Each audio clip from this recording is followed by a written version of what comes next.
Olá, Record News Rural no ar. O clima atrasou a colheita da soja em Mato Grosso. E a preocupação dos produtores agora é com o plantio da segunda safra e o ataque de pragas. Dados do Instituto Mato Grossense de Economia Agropecuária mostram que menos de 5% da área de 12 milhões de hectares de soja foi colhida no estado de Mato Grosso. Os produtores estão em uma verdadeira batalha contra o tempo para que os atrasos da cultura não causem tantos impactos no plantio da segunda safra, que no estado é feita tanto com o milho quanto com o algodão. O principal motivo que levou ao atraso na colheita de soja em Mato Grosso foi a alta incidência de chuvas que atingiram todo o estado durante o mês de janeiro. Agora, os produtores correm contra o tempo para conseguir realizar o plantio do milho da segunda safra dentro da janela ideal. Segundo o IMEA, a semeadura está atrasada em pouco mais de 10 pontos percentuais em relação ao ciclo anterior, chegando a cerca de 1,15% da área. Apesar disso, a região médio-norte do estado lidera os trabalhos. Por lá, tem muito produtor otimista, já que nessa região do estado, os problemas climáticos foram menores. Esse tempo veio abrindo um pouco melhor, dando sol aí, né? Então o pessoal está conseguindo tirar essa safra, né? Então a questão de estrada ainda é um problema, né? Mas está conseguindo tirar pelo menos a safra, né? Então acredito ainda que vai ter uma semana ainda tranquila. Nesta propriedade, as expectativas são de que os trabalhos se encerrem nas próximas 2 semanas e que toda a área de mais de 1.600 hectares já esteja plantada até lá. Nessa fase, a maior preocupação dos produtores está relacionada às pragas que afetam as plantas logo nos estágios iniciais do seu desenvolvimento. O cuidado agora no plantio agora é questão de profundidade de semente, tem toda essa questão, né? Quando ele estiver saindo aqui, né? A gente está cuidando para não ter ataque de percevejo nessa época agora, né? Que é o crítico da saída da emergência do milho aqui, né? E fazer a sequência aí de aplicação de pós-emergente aí depois no milho aí para fazer a limpeza da área, né? Então tem todas essas preocupações. Quanto ao mercado, os agricultores esperam que o preço do produto reaja nos próximos meses para cobrir os altos custos de produção. A expectativa é de que haja uma produção de pouco mais de 46,8 milhões de toneladas de milho em todo o Mato Grosso e mais de 6,8 milhões de hectares sejam semeados com a cultura. E o preço do milho mantém alta no mercado interno. Levantamento do CPEA demonstra que as cotações do milho seguem avançando no mercado brasileiro. Semana passada, o indicador baseado na região de Campinas, interior paulista, voltou a se aproximar dos R$ 75,00 a saca de 60 quilos. Um dos motivos é a demanda aquecida e parte dos consumidores buscando repor os estoques. O indicador encerrou o mês com a cotação de R$ 79,99, uma alta acumulada de 3,16% no mês de janeiro. E um curso promovido pelo Secafé visa orientar produtores e vendedores de café para novas regras de comércio em tempos de ESG. O conteúdo é de graça e pode ser feito online. O produtor rural precisa estar atento, não só às mudanças no campo, mas também no comércio e no mundo. Com as novas legislações aprovadas pela União Europeia no ano passado, é obrigatório para quem exporta para esses países cumprir alguns novos critérios. Entre essas novas leis, então, estão algumas, que já estão sendo bem comentadas, como, por exemplo, o UDR, tem também a diretiva em sustentabilidade corporativa e o regulamento que proíbe a entrada de produtos associados a trabalho forçado. Essas duas foram aprovadas no ano passado. E também há algumas iniciativas individuais, como, por exemplo, da Alemanha, que também aprovou uma lei de devida diligência em cadeias de fornecimento. O Brasil exporta café para mais de 120 países. A União Europeia, no entanto, é o destino de quase 50% do volume dessas exportações. Por isso, é necessário se adequar às novas regras para o produto brasileiro continuar competitivo. É muito importante que os atores da cadeia, produtores, profissionais de diferentes segmentos e também estudantes conheçam o que essas novas regras trazem de novidades para o processo de comercialização do café e qual é a sinergia que elas têm com a legislação socioambiental brasileira, ou seja, quais aspectos da nossa legislação ganham mais importância para gerar mais competitividade do acesso do café ao território europeu. Todas essas informações estão disponíveis num curso desenvolvido pelo Secafé em parceria com a Associação Alemã de Café e a Plataforma Global do Café. O curso Novas Regras de Comércio em Tempos de ESG está disponível de graça e online na plataforma EAD do programa Produtor Informado, no site produtorinformado.com.br. São 7 aulas com 80 minutos de duração. Além das novas regras, os módulos abordam também questões de sustentabilidade, legislação, tecnologia e informática. E a falta de mudas reduz a safra do morango no Rio Grande do Sul e provoca oscilações de preços. Os fatores climáticos, pragas e disponibilidade de mudas têm impactado a safra atual de morangos no estado. Segundo informativo da Emater Rio Grande do Sul, Ascar, a comercialização da fruta apresenta grande variação nos preços. Dependendo da qualidade e da localização, os valores oscilam entre R$ 15 e R$ 40. Devido à menor qualidade e à baixa rentabilidade, alguns produtores têm optado por congelar a produção para vender mais tarde ao mercado especializado em polpa. Em algumas regiões, apesar da boa qualidade dos frutos, a safra foi reduzida devido à escassez de mudas. Em algumas propriedades, as plantas morrem por falta de água ou baixa qualidade.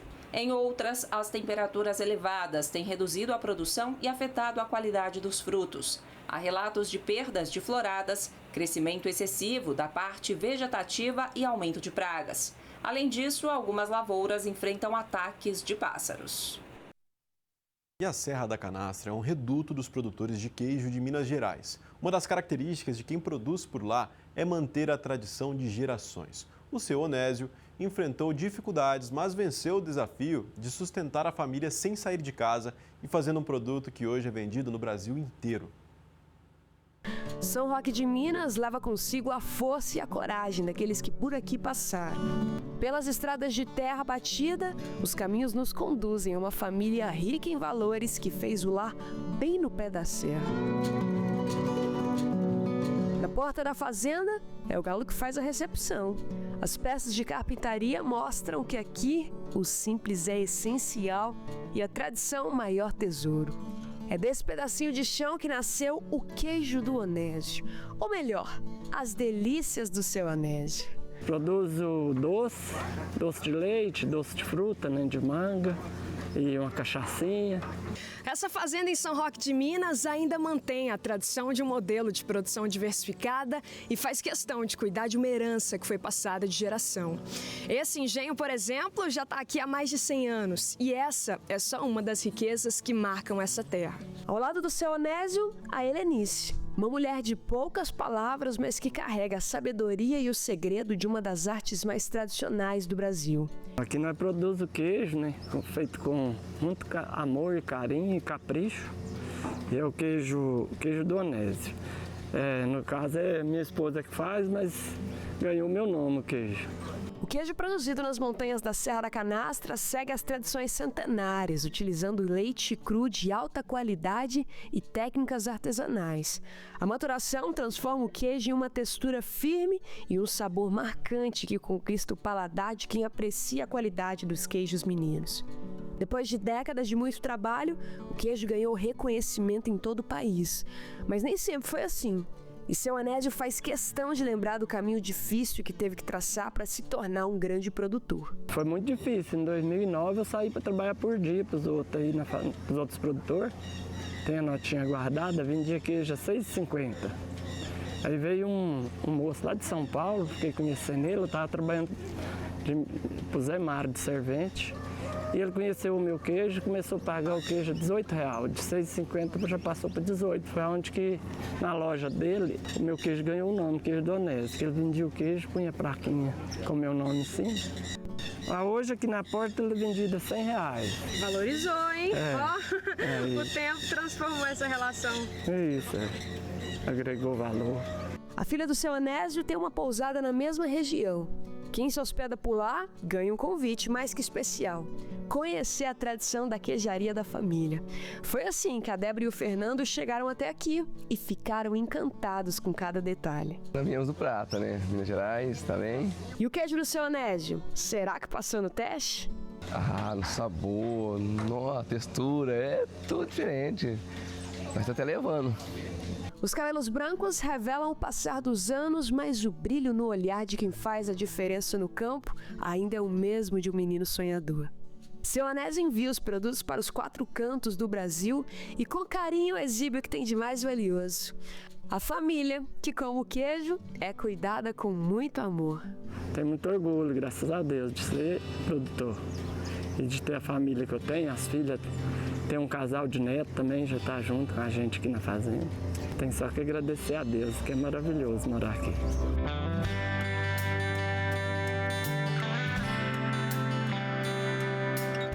Estamos de volta e por causa das chuvas, a qualidade do feijão caiu. Por isso, os valores também estão apresentando queda.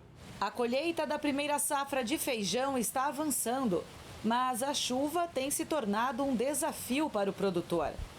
De acordo com pesquisadores do CPEA, a qualidade dos grãos sofreu impacto. No mercado, a disponibilidade é de feijões manchados e brotados. Por isso, no comparativo com as médias semanais, os preços sofreram desvalorização. Apenas o produto de melhor qualidade, escasso no mercado atualmente, mantém a cotação estável. E uma das unidades da Embrapa, a instrumentação, completou 40 anos em dezembro. São 40 anos de pesquisas e muitos projetos em desenvolvimento. A repórter Ingrid Alves conversou com o chefe-geral da unidade. Vamos conferir. A gente sempre fala que a pesquisa vem para facilitar e muitas vezes viabilizar o nosso dia a dia, tanto na cidade como no campo.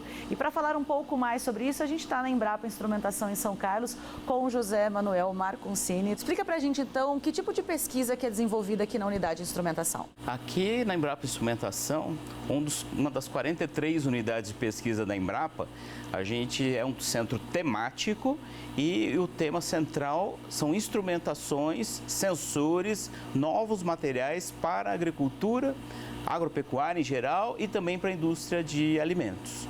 O que nós temos de novidades e coisas que estão aí no nosso cotidiano, né? O que é diferente? Por exemplo, aqui a gente estuda ressonância magnética nuclear, aquilo que a gente vê na medicina, aplicado na agricultura, para fazer novos equipamentos importantes para medição de gorduras, por exemplo, de açúcares em frutas, em sementes. Também estudamos o solo de maneira diferenciada. Para utilizar a agricultura de precisão, a gente usa laser, igual aqueles robôs que estão lá em Marte, fazendo tiros de laser no solo para analisar os elementos químicos. A gente estuda a mesma coisa aqui na Embrapa Instrumentação para fazer análise de solos para os agricultores. E também temos muita coisa de nanotecnologia, coisas que são 1000 vezes menores que o diâmetro de um fio de cabelo e que vão trazer diferenciais para o nosso dia a dia, nos fertilizantes, na proteção de frutas e de alimentos. Então esse é o conjunto de coisas que a gente vem estudando aqui na Embrapa Instrumentação. E isso há 40 anos, né? Porque a Embrapa Instrumentação, essa unidade, completou 40 anos no final do ano. Exatamente. No dia 18 de dezembro de 2024, nós completamos 40 anos. Uma história que começou na USP de São Carlos, com o professor Sérgio Mascarenhas, já falecido, mas que foi um grande construtor de instituições. E isso surgiu de um desafio que vinha lá de 1982, de um dos pioneiros da unidade, o Dr. Silvio Crestana, que era orientado de doutorado do Sérgio Mascarenhas. O Silvio Crestana veio da origem da agricultura, filho de fazendeiros, e perguntou por que não tem física aplicada na agricultura, lá em 1982.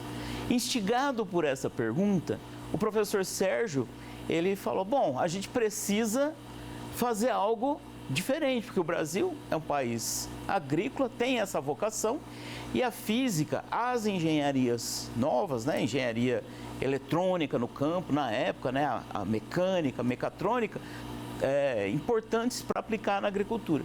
Então surgiu dessa ideia de como a gente aplica física, química e engenharias que não são agronômicas ou veterinárias no campo.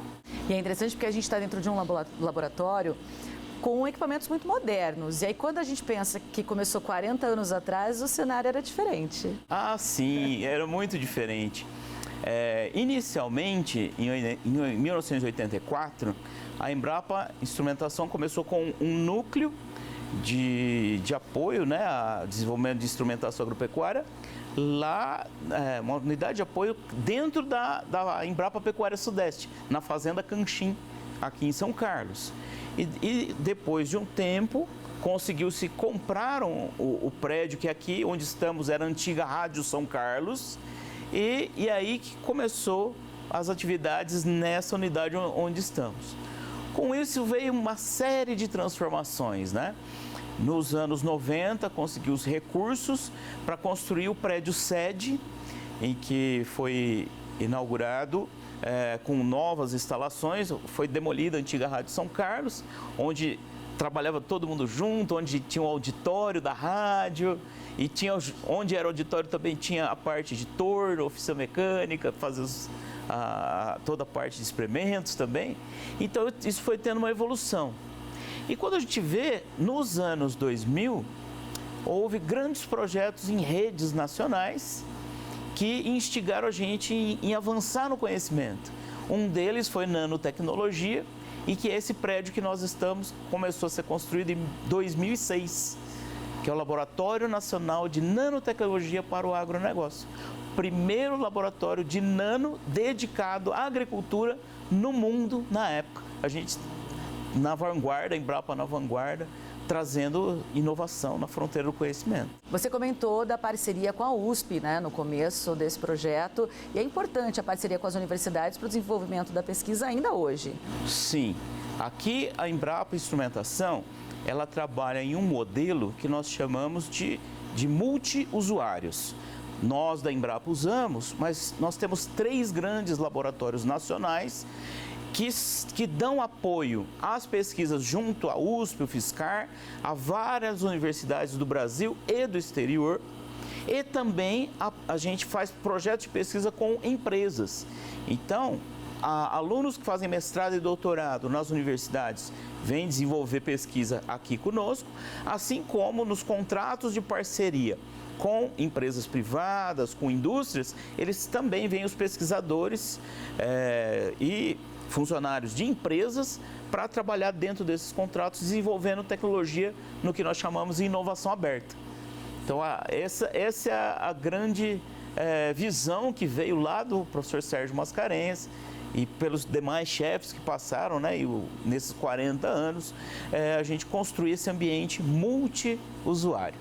Perfeito, agora vamos falar de 2025 para frente, né? A partir de agora tem novas pesquisas já, quer dizer, tem muitas pesquisas em desenvolvimento, mas tem alguns projetos que a gente pode destacar, né? Por onde você começaria? Eu acho que é importante a gente destacar grandes projetos nacionais liderados aqui pela Embrapa Instrumentação. Tem um que é custeado pelo CNPq, é um Instituto Nacional de Ciência e Tecnologia, um INCT, na área de circularidade de materiais poliméricos. E isso a gente estuda como os materiais plásticos aplicados à agricultura e em outras áreas, com universidades, outras unidades da Embrapa, como a gente faz com que o uso desses materiais seja adequado, seja dado o descarte certo e a gente passe a ter uma economia mais limpa, né? Então, ao invés de ter uma economia que nós dizemos que é linear, em que você tira a matéria-prima e depois descarta, mas como a gente faz isso ser circular? Depois que eu uso a matéria-prima, como eu aumento o reuso, como posso trabalhar com materiais biodegradáveis, como que isso pode ajudar o meio ambiente? Então, com essa visão de sustentabilidade, tem esse grande projeto liderado pelo pesquisador Luiz Matoso aqui da Embrapa Instrumentação. Também, em grandes temáticas, nós temos um projeto FAPESP temático, que vai desde o mundo quântico até os sistemas produtivos. Então, lá do átomo, falando de química quântica, determinação de análise de solos via laser, toda essa parte diferenciada, como que a gente está acumulando carbono no solo, capturando o carbono que está no ar, via plantas, via gramíneas, e tornando sistemas produtivos como pecuária. E aí a gente tem a parceria da Embrapa Pecuária Sudeste, da USP, da UFSCar, de universidades que estão em Presidente Prudente, que estão no estado do Paraná também. Todos nós pensando como a gente constrói um sistema produtivo que emita menos metano, no caso do boi, e acumule mais carbono no solo. Ou seja, pensando em produzir com sustentabilidade e tanto carne quanto leite com alta eficiência para nós brasileiros e também para exportar.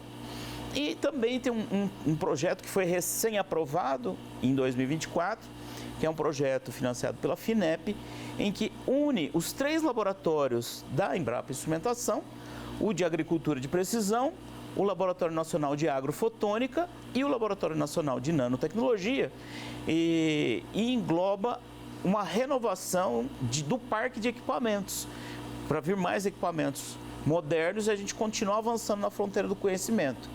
E aí, esse projeto é a integração de tecnologias que nós chamamos de habilitadoras para estudar as mudanças climáticas, os estresses abióticos, que aí envolve aumento de temperatura. Sabe essas ondas de calor que vem e que a gente passa um calorão? As plantas também sofrem, os animais também sofrem. Então, como a gente vai gerar novas tecnologias com física, com engenharias, para auxiliar nesses problemas que estão vindo de falta de água, estresse hídrico, né?